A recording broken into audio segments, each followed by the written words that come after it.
Hello and welcome. You're listening to the Evolvepreneur Secrets Show for entrepreneurs, and I'm your host, Brian Silverthorne.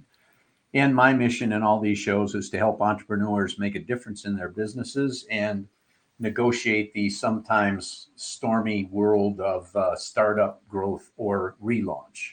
And today we're going to dig deep with our guest and get you some of the best concepts and strategies to fast track your business.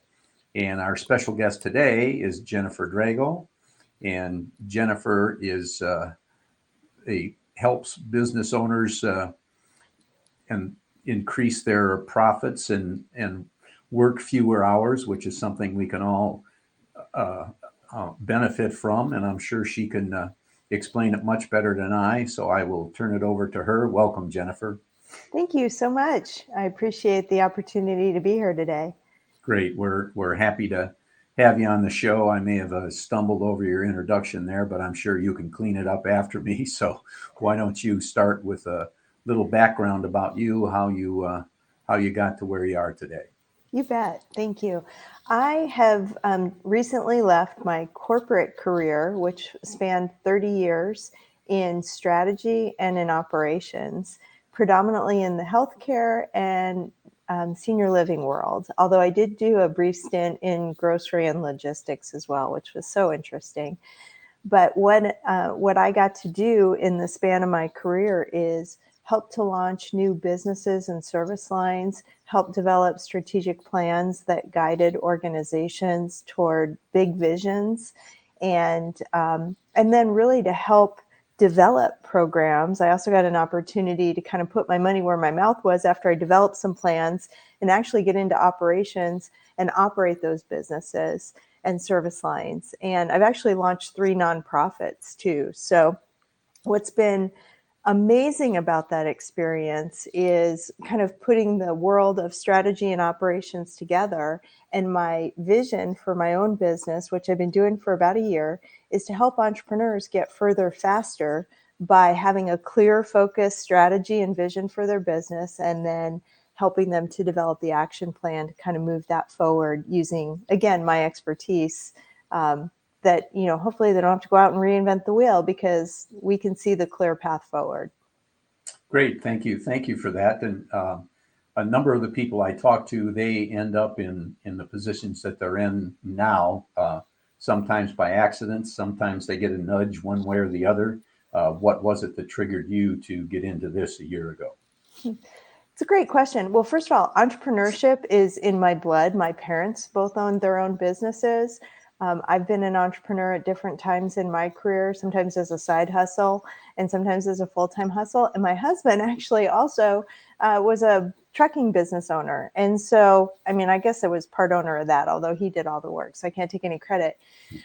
So when I decided to leave my corporate world, and I happened to just be in kind of a toxic environment, and it was not, the organization had kind of lost the mission-based drive that I was, had joined it to be part of. And so it was just a perfect opportunity for me to kind of find something that filled my heart, and that's helping others have impact. And again, using my skill set and my experience to be able to share that and help business owners, especially, many entrepreneurs come from different industries and they may not have business background or, education that can help them with that. And so I just thought, let me share my heart, my skills, and help others go further.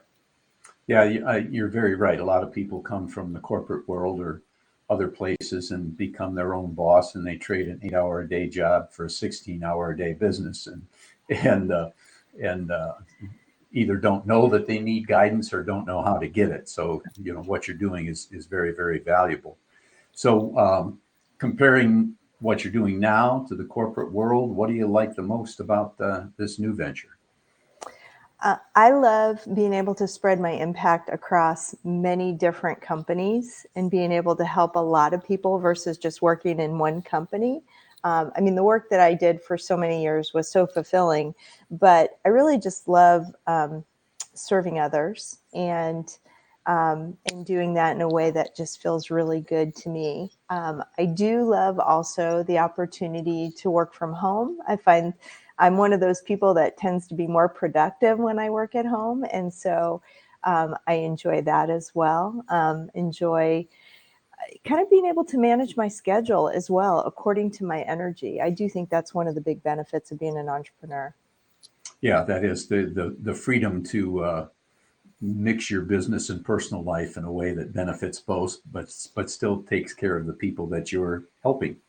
As long as you have the boundaries, right, of Right, your work day and your personal life. right.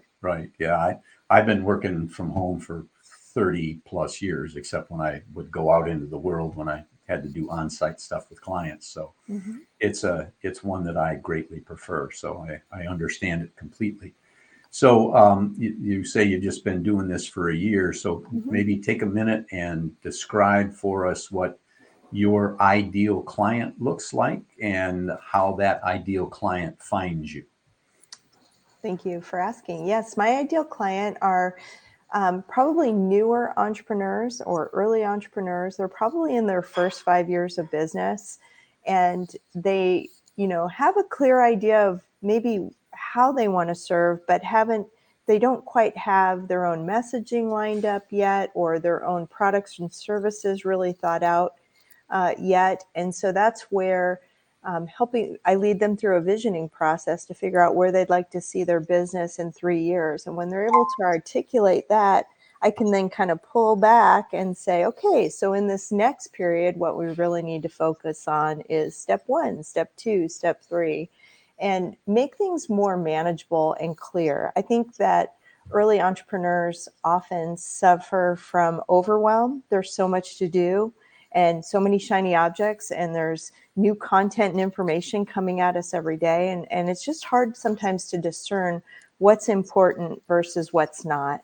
And so kind of boiling down into an action plan that's manageable, I find tends to help those entrepreneurs really move forward with a vision that brings revenue in, right? That's so important in the early stages, is figuring out that path to revenue, and so that they can kind of continue their growth from there. They don't have to do all the things today. It's about, focus and logical action.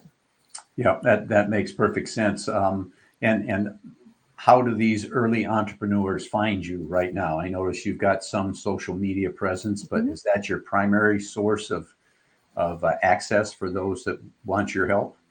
Well, anybody can always come to my website, which is peak2profit.com. And we'll I'm sure, spell that out at the end, or I can. But I'm also on LinkedIn, and I have a pretty robust profile on there. And then also under my name, Jennifer Drago. And then Instagram is the other big place where I'm able to connect with my ideal customers. And that's under my business name, Peak2Profit. Okay, I've talked to a number of people that coaches and consultants and advisors that one of the challenges is attracting people to that fits your requirements and that you can help do the best that you can to help them. And the oftentimes the social media is nice to get your name out there and presence, but it doesn't lead to clients. Are these leading to clients for you? What's the best source of incoming new business? Interestingly, it's been LinkedIn for me. And I think that's because in my corporate position, I was able to forge a number of connections.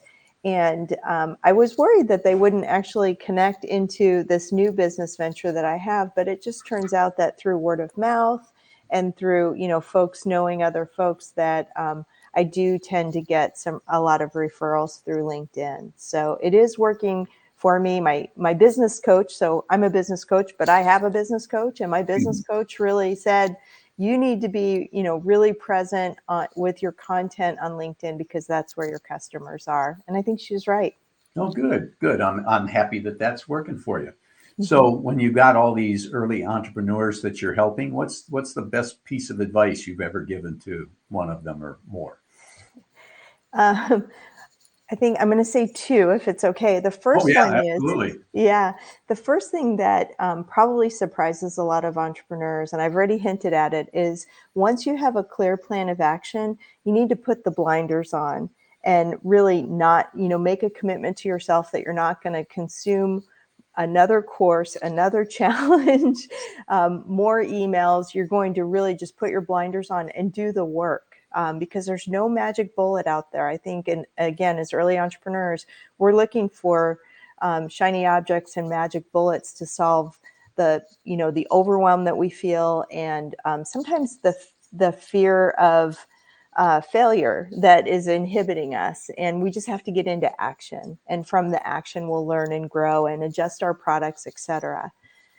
The other piece of advice that I love to talk about, and I think it's one that we don't talk about enough, is the importance of mindset as an entrepreneur. And this one kind of surprised me even as I went out on my own this time, because this time, as you mentioned, I'm trying to promote myself in an online world to many, many people that don't know me. And that can be sad and lonely sometimes, or feel really lonely sometimes. And so, as an entrepreneur, especially one that's online, we need to really manage our mindset. We need to make sure that we have to be our own cheerleaders. We have to, keep our commitments to ourselves. We have to be disciplined. We have to manage our, any fears or limiting beliefs that come up, so that we can kind of work through those and continue to take action and reach that audience that we're trying to reach.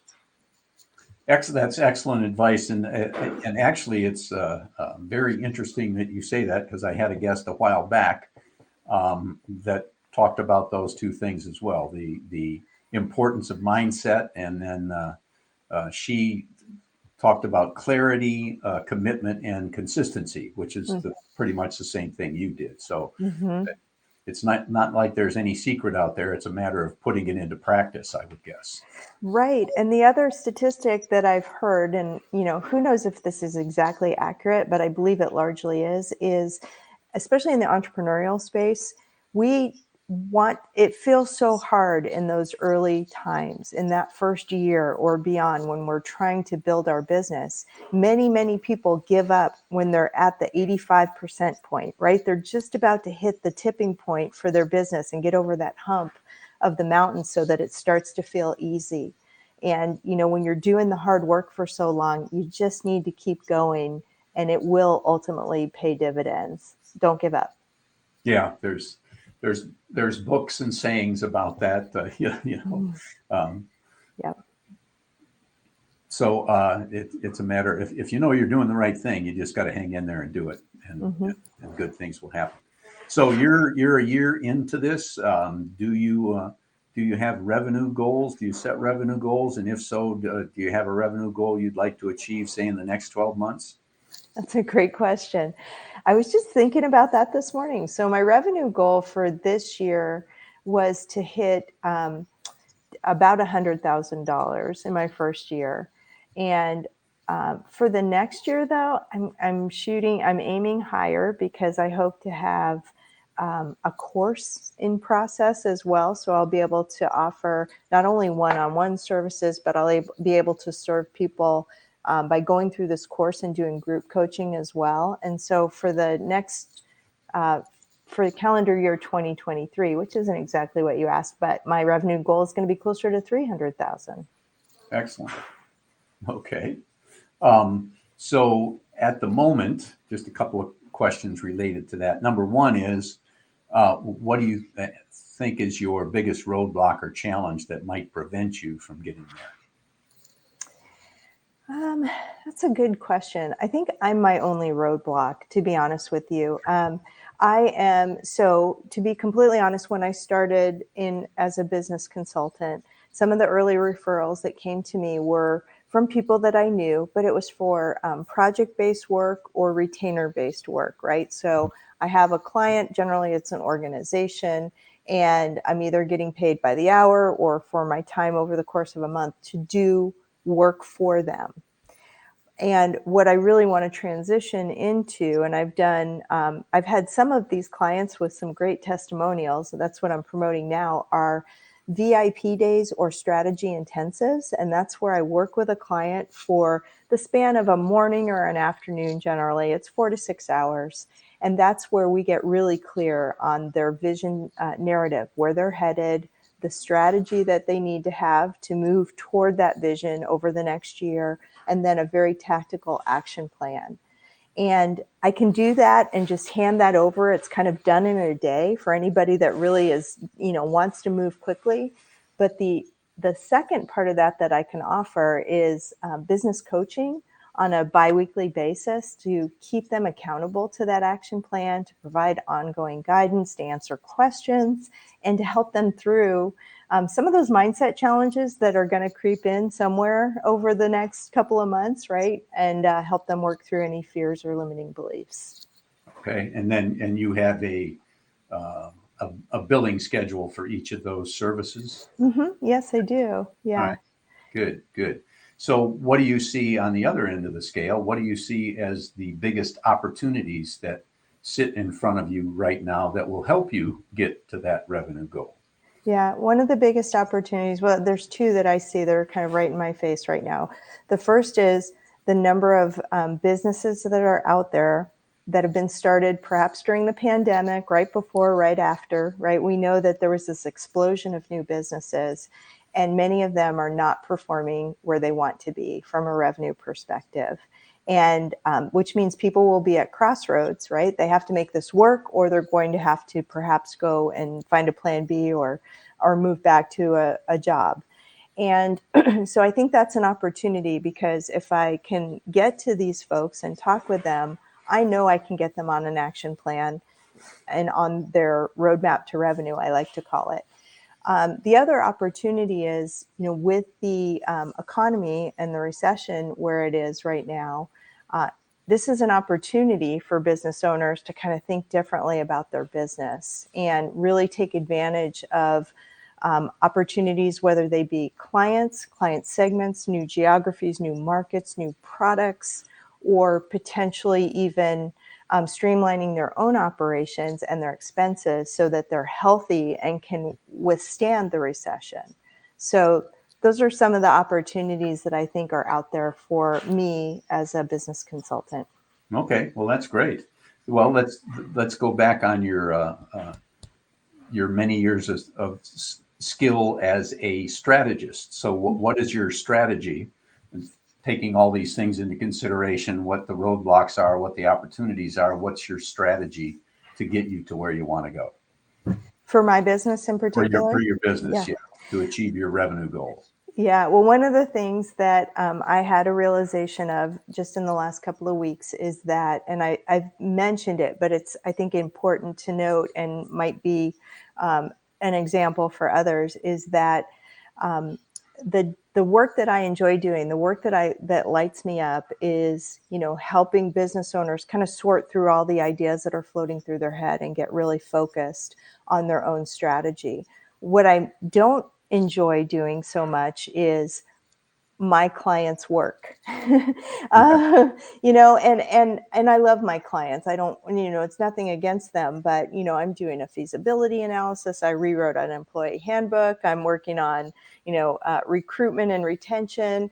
I'm not an HR consultant, but when you're a consultant to a small business that's on a retainer basis, you get asked lots of questions. And of course, I've been in business many years. So I think that was a huge realization to me that, over time, I want to maybe downsize my project-based work and move on to really focusing around strategy and supporting these business leaders and being successful moving forward.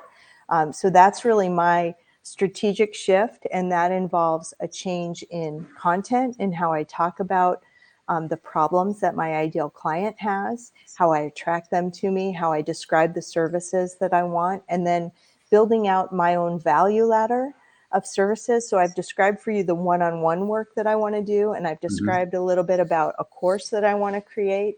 And ultimately, I want to have a membership program too. So in time, I'm going to build out all the pieces of that value ladder over the next year so that I have different offerings that can meet my ideal client wherever they are. Okay, great. Well, it sounds like you've done a little bit of thinking about it, that's for sure. Yes. So I noticed that you were under the heading of thinking. You were thinking about writing a book. Have you gone beyond that stage? That's a great question. Yes, actually, I went to a sales retreat last week, and that was so inspiring to me. And one of the people that I was connected with there has just finished a book. And I have to tell you that she was very inspirational to me. And I definitely think that as I develop this course and the teachings around it, probably a lot of the content that I might teach in that course will be great for a book also. But then as I test that course and work with some, through some group coaching cohorts, I think I'm going to learn a lot through that. And again, that'll help me. Uh, that will be the basis for my book. So yes, that is still a dream, but Okay. that's probably, I'm guessing 2 to 3 years out. Okay. At least it's in the action plan in one way or another. You betcha. Yeah. So you've given us some great information throughout this. Is there any question I should have asked you and didn't, or and do you want to have some final thoughts and talk to us a little bit more about your business? Well, we talked a little bit about mindset. And the other thing that I just want to remind entrepreneurs about that sometimes we forget is when when we have a great strategy and we have a great action plan and we have the discipline to show up every day, there are also some success habits that kind of go along with being a great entrepreneur. We can sometimes be working ourselves too much, 60 hours a week, working on weekends, taking time away from our families. And, in the end, as an entrepreneur, your health is the health of your business. And so I really want to encourage entrepreneurs to take a look at their own health from a physical, emotional, mental perspective and make sure it's exactly where they want to be. Because we have to give ourselves self-care so that we can have the business that we want. We also have to honor our boundaries with our work. And so one of the things that I talk about through my content, and I actually have a freebie on my website, is around work recovery. It's really important that you shut down at the end of the day, at the end of your workday.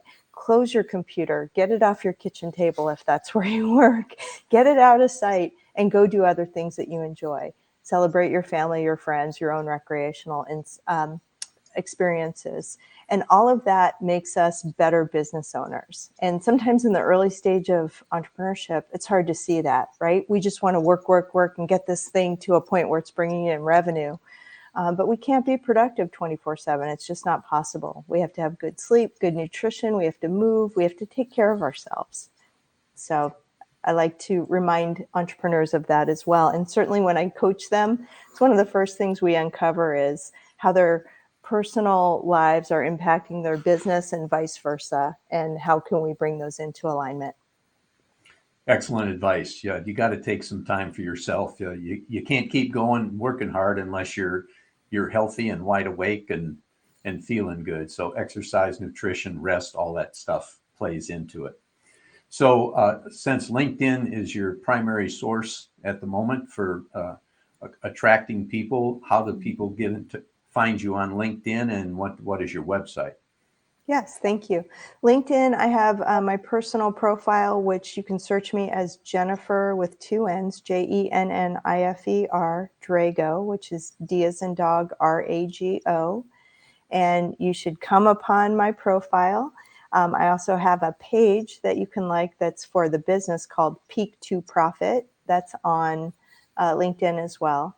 And then my website is, just as you would guess, peaktoprofit.com. That's PEAK 2TO profit, PROFIT.com. And I have some great resources on there for entrepreneurs that I would invite you to take a look at and download if you think they would be helpful. It's everything from routines that set you up for success as an entrepreneur to some of the more strategic things like creating that vision narrative, creating your strategic plan. So I would love to invite your listeners to take any advice that they can from that website. Well, thank you, Jennifer. You've been a wonderful guest. I, for one, enjoyed learning about how you used your experience in strategy and operations in the corporate world and have reshaped it into a coaching practice that's going to help people take advantage of your experience and knowledge. And that's a great thing. So thank you so much again for spending time with me. Thank you, Brian. I really appreciate the opportunity.